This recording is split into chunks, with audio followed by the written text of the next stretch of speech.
오늘 우리에게 주신 하나님의 말씀은 빌립보서 3장 1절에서 11절까지 말씀입니다.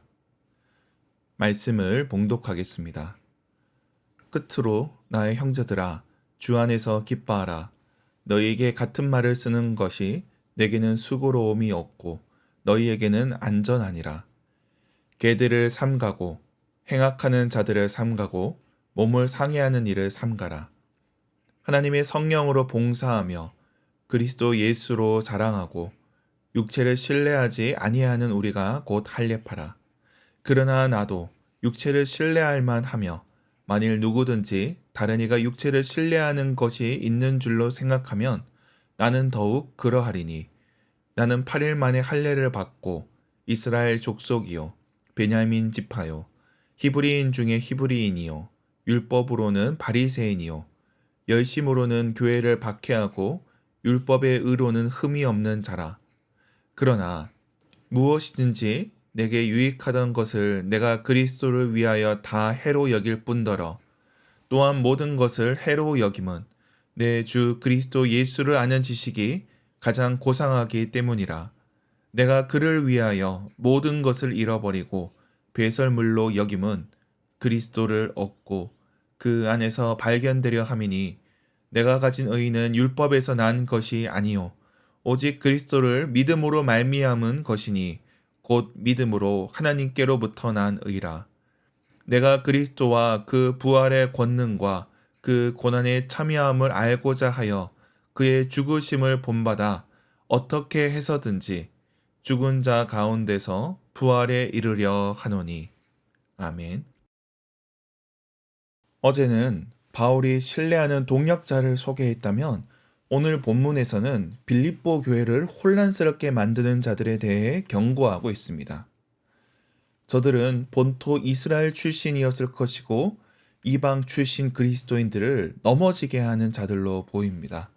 저들에 대한 경고와 바울의 자기 고백을 살펴보도록 하겠습니다. 먼저 1절에서 바울은 빌립보서의 중심 주제인 기뻐하라는 권면을 한 다음 본격적으로 교회를 어지럽히는 자들에 대해 다루기 시작합니다. 2절부터 그들을 가리켜 개라고 행악하는 자라고 몸을 상해하는 자라고 말합니다. 그러다 그 정체를 드러내는데 바로 할례파입니다. 바울은 그들이 육체를 신뢰하는 자라고 말합니다. 여기서 육체를 신뢰한다는 것은 저들이 구원의 조건으로 그리스도를 믿는 믿음이 아니라 아브라함의 혈통이나 할례를 근거로 들기 때문입니다. 말로는 모세의 율법을 말하고 이런저런 것들을 가리키지만 결국 외과수술적인 흔적이 할례가 그들 구원의 조건이라는 것입니다. 저들은 혈통을 자랑했습니다. 이방인들이 보기에 저들은 예수님과 같은 유대인입니다. 할례도 받았습니다. 율법도 잘 지키는 경건한 자로 보입니다.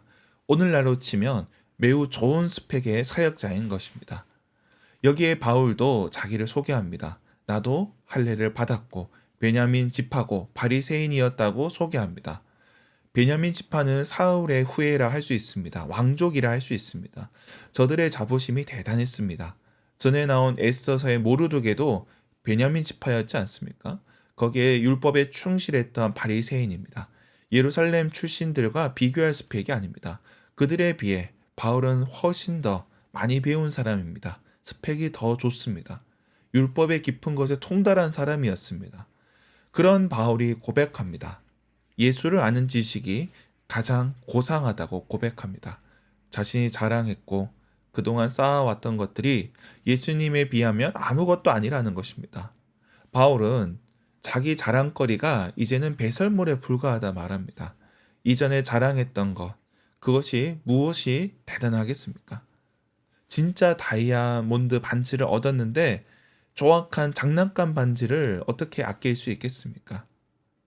바울은 예수 그리스도를 만난 후 그가 이전에 중요하게 여기던 것들이 배설물로 여긴다 이렇게 고백을 합니다. 바울은 할례파가 자랑하는 육신의 조건이 아니라 예수 그리스도가 가장 귀하다고 고백합니다. 그분이 아니고서는 부활에 참여할 수 없기 때문입니다. 이처럼 바울은 자신의 육신을 자랑하는 자들에게 예수님을 자랑합니다. 저들이 자랑하는 인간적인 조건은 아무것도 아니라는 것입니다. 그런데 그걸 이방인들에게 강조하고 있기에 비판하는 것입니다. 이것이 오늘 본문의 주된 내용이라 할 수 있습니다. 그런데 오늘 바울의 비판과 이러한 고백은 빌립보 교회에만 적용되는 것은 아닙니다. 어쩌면 빌립보 교회가 경험했던 그런 문제를 오늘날의 교회도 겪고 있습니다. 오늘 본문에 나오는 할레파, 교회를 어지럽히는 자들은 두 가지로 나누어 볼 수 있습니다. 복음 대신 외적인 조건을 자랑하는 자들입니다. 예를 들어 사역자를 볼 때 좋은 학교를 나오고 큰 교회 출신인지 어디 유학을 다녀왔는지를 따집니다. 그런 트렌드에 따라 사역자를 세웁니다. 이 담임 목사가 되어서도 마찬가지입니다. 그가 수도권에 있는 교회냐, 지방에 있는 교회냐, 그리고 몇 명의 신도가 있냐, 또는 재정 규모가 얼마가 되냐, 이걸 가지고 사람을 줄 세우기를 합니다. 이러한 모습은 육체를 신뢰하는 것이라 할 수 있습니다. 목회자를 세울 때 그가 진실된 예수의 사람인지 기도의 말씀의 사람인지를 따지기보다 이력서 첫 장만 바라볼 수 있다는 것입니다. 자칫 사람들이 개혁적으로 한다고 하면서 세상적인 조건에 점수로 줄 세우기도 합니다. 나름 객관적으로 하겠다는 것이 이 비본질적인 것에 주목하게 될 수 있다는 것입니다.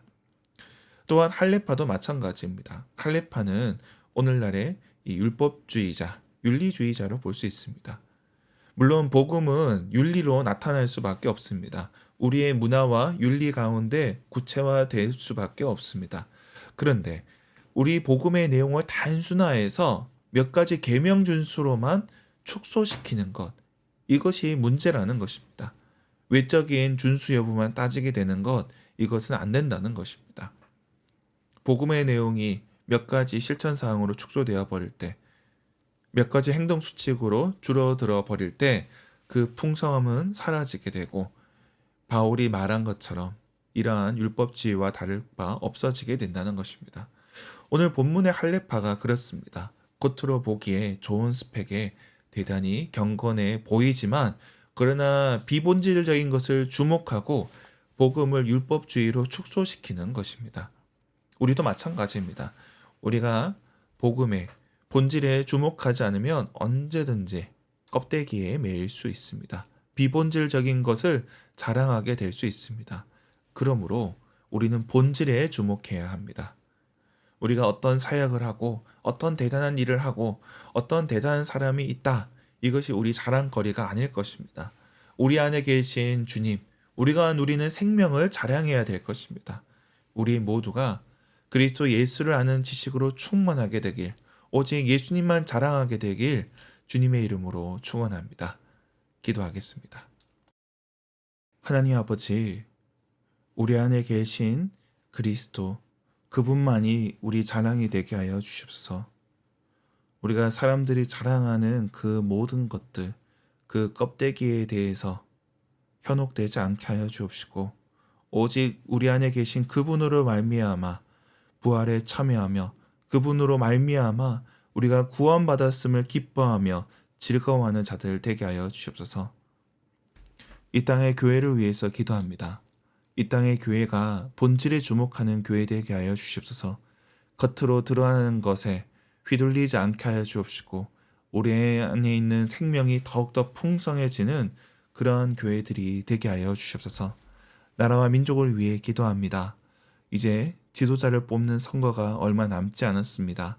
주님께서 그 선거 가운데 함께하여 주시고 주님 뜻에 합당한 일꾼을 세워갈 수 있게 하여 주시옵소서. 북녘의 동포들을 주님께서 긍휼히 여겨주시고 저들에게 자유와 평화의 날이 속히 오게 하여 주시옵소서. 연약한 지체들을 위해서 기도합니다. 주님께서 병상에 있는 성도들 긍휼히 여겨주시고 치유와 회복의 은총을 허락하여 주옵소서. 주님 태의 열매를 넣고 기도하는 가정들이 있습니다. 주님께서 저들을 기억하여 주시고 생명을 허락하여 주시옵소서. 또한 우리 청년들 주님께서 붙잡아 주시고 저들의 진로 가운데 그리고 저들의 만남 가운데 주님께서 함께하여 주시옵소서. 오늘 하루 우리의 손이 닿는 그 모든 자리 가운데 우리의 가정과 직장 그리고 학교 가운데 함께하여 주옵소서. 감사드리며 예수님의 이름으로 기도드립니다. 아멘.